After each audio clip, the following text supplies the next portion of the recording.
بسم اللہ الرحمن الرحیم۔ اللہم صلی علی سیدنا محمد وعلی آل محمد۔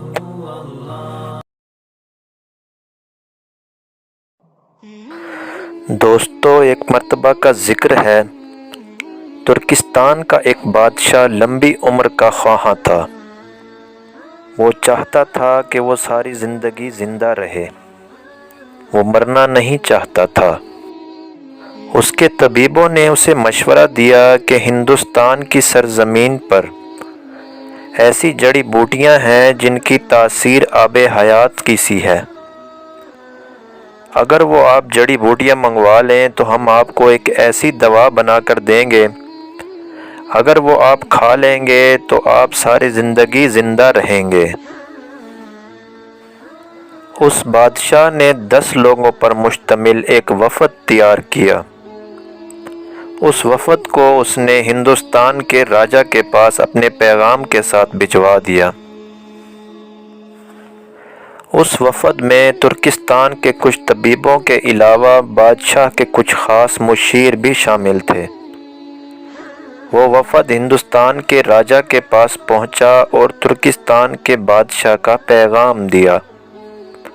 بادشاہ نے یہ پیغام سن کر ایک بلند قہقہہ لگایا۔ بادشاہ نے اپنے سپاہیوں کو کہہ کر اس وفد کو گرفتار کروا دیا اور اگلے دن کچھ لوگوں کو ساتھ لے کر اور ان وفد والے قیدیوں کو ساتھ لے کر اپنے علاقے کے ایک پہاڑی کے نیچے چلا گیا اور وہاں ایک خیمہ لگوا دیا۔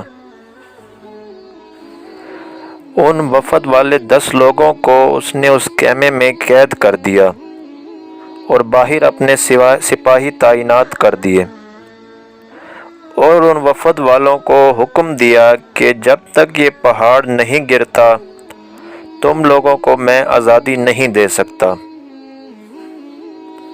اگر کسی نے بھاگنے کی کوشش کی تو اس کی گردن کاٹ دی جائے گی۔ بادشاہ نے اپنی فوجی دستے کو وہاں چھوڑا اور خود اپنے محل میں واپس آ گیا۔ اس ترکستانی وفد کو اپنی موت صاف نظر آنے لگی۔ وہ اس پہاڑ کو اپنے لیے بہت بڑی مصیبت سمجھنے لگے۔ اس مصیبت کی گھڑی میں اللہ کے سوا ان کا کوئی مددگار نہ تھا۔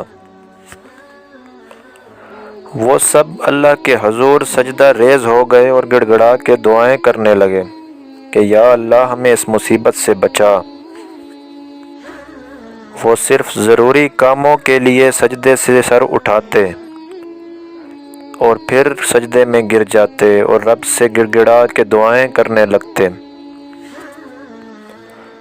آخر کار ان کی دعائیں رنگ لائیں، اللہ کی ذات کو ان پر رحم آ ہی گیا۔ اچانک ایک دن پہاڑ ہلنے لگا، اس پر سے پتھر نیچے گرنے لگے۔ سپاہیوں نے بھاگ کر اپنی جان بچائی اور پھر اس وفد کو لے کر راجا کے محل میں آ گئے اور سارا قصہ راجا کو سنایا۔ راجا نے ایک بار پھر قہقہہ لگایا۔ راجا اس وفد سے مخاطب ہوا، ان کو کہا کہ اپنے بادشاہ کو جا کر میرا یہ پیغام دے دو، اگر 10 لوگوں کی بد دعا سے ایک پہاڑ ہل سکتا ہے، 10-20 لاکھ لوگوں کی بد دعا سے تمہارا اقتدار ختم ہو سکتا ہے۔ تم جڑی بوٹیوں کو چھوڑو، اگر لمبی زندگی چاہتے ہو تو اپنی رعایا کی دعائیں لو، ان کی بد دعاؤں سے بچو۔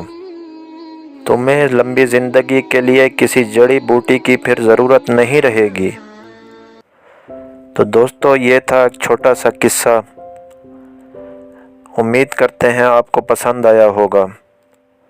ہمیں بھی چاہیے کہ اپنے ماتحت لوگوں کا خیال رکھیں، ان کی ضرورتوں کا خیال رکھیں۔ اگر زندگی کو خوشحال رکھنا چاہتے ہیں تو اس سے رب تعالیٰ کی ذات خوش ہوتی ہے اور ہماری زندگی میں اضافہ بھی کر دیتی ہے۔ تو اپنی دعاؤں میں یاد رکھیے گا. خوش رہیے گا. اللہ حافظ.